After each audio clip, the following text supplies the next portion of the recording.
Bonjour, Mehdi Wargan, gérant d'un bureau d'études thermiques Conforteo. Donc on réalise des études thermiques réglementaires dans le neuf, dans l'existant, en vue notamment d'améliorer la performance énergétique, plus particulièrement sur du résidentiel collectif ou de l'ERP.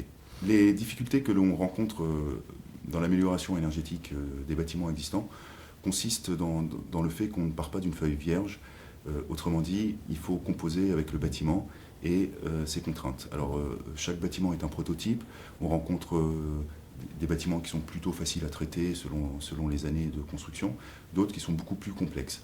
Il est évident qu'à chaque fois, la difficulté est de traiter le bâtiment dans sa globalité en vue d'améliorer la performance énergétique. Et il y a des choses qu'il est possible de faire sur des bâtiments neufs lorsqu'on part sur une page vierge, et des choses évidemment qu'il est beaucoup plus difficile à traiter. Je pense notamment au pont thermique sur un bâtiment existant, par exemple, si on traite le bâtiment par de l'ITE, isolation thermique par l'intérieur. On rencontre des difficultés également lorsqu'il n'est pas possible de toucher aux façades, sur des contraintes d'isolation thermique par l'extérieur, parce qu'il y a des modés nature, parce que la façade présente des attraits architecturaux, parce qu'il y a un PLU et des limites de prospect qui sont parfois à respecter. Ce sont les particularités techniques, et à cela, évidemment, vient se greffer les particularités budgétaires et les contraintes que rencontrent les maîtres d'ouvrage à améliorer les performances énergétiques et la rentabilité du projet, qui n'est pas toujours évidente sans subvention ni aide financière particulière. La formation Réussir l'amélioration énergétique d'un bâtiment existant a pour objectif de rappeler la nécessité de connaître le contexte réglementaire, puisqu'il existe une réglementation thermique pour les bâtiments existants. Cette réglementation est spécifique aux bâtiments existants et trop souvent, on peut constater que, aussi bien côté maîtrise d'ouvrage que maîtrise d'œuvre, il y a une confusion avec la RT des bâtiments neufs. On plante le décor à travers ce contexte réglementaire. Ensuite, on rappelle la pertinence et la nécessité de faire un audit énergétique des bâtiments existants, notamment pour pouvoir identifier les gisements d'économie d'énergie potentiels sur le parc immobilier, sur le bâtiment en question, de manière à trouver ensuite des réponses et des solutions adaptées aux spécificités et aux déperditions notamment de ce bâtiment. Le gain, voilà, le gain ou l'économie, cette fois en kilowattheure d'énergie finale, il est de combien, je vous écoute? 68 937.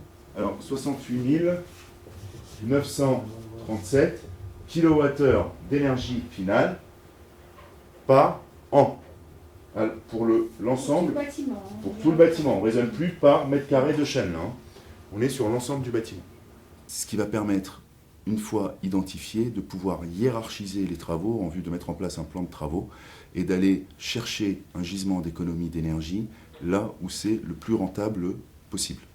On va aussi traiter des solutions techniques adaptées à chaque typologie de bâtiment selon le mode constructif et l'année de construction. Donc, à travers l'enveloppe, l'étanchéité à l'air de ce bâtiment, ses menuiseries, et ensuite on traitera des systèmes qu'il est possible de développer à travers les systèmes les plus couramment admis et les solutions innovantes que l'on traite actuellement dans les bâtiments, autrement dit les dernières innovations et tendances technologiques disponibles sur le marché. Pour terminer, on aborde la dimension financière, ou plutôt technico-financière. Comment évaluer la rentabilité, comment hiérarchiser à travers l'indice d'économie d'énergie, et cet aspect-là, financier, on le traitera à travers des petits exercices de calcul, d'amélioration de la performance énergétique, et en face, chiffrer cette amélioration énergétique pour évaluer sa rentabilité. Alors, coût des travaux, on prend donc nos 100 € par mètre carré, par 258. Donc c'est une opération de 25 000 divisé par 3 446, ça fait 7 ans, 7 ans et 5. C'est quoi? 7 ans. 7 à 8 ans. C'est 7, combien exactement? 7,49. Donc 7 ans et demi, ouais. 7 ans et 6 mois, quoi. Donc voilà, entre 7 et environ 8 ans. 4 volets, donc, à travers cette formation. Le cadre réglementaire, les spécificités et la nécessité de faire un audit énergétique, les solutions techniques, enveloppe et système, et enfin, les aspects technico-financiers pour mesurer la rentabilité de telle ou telle solution.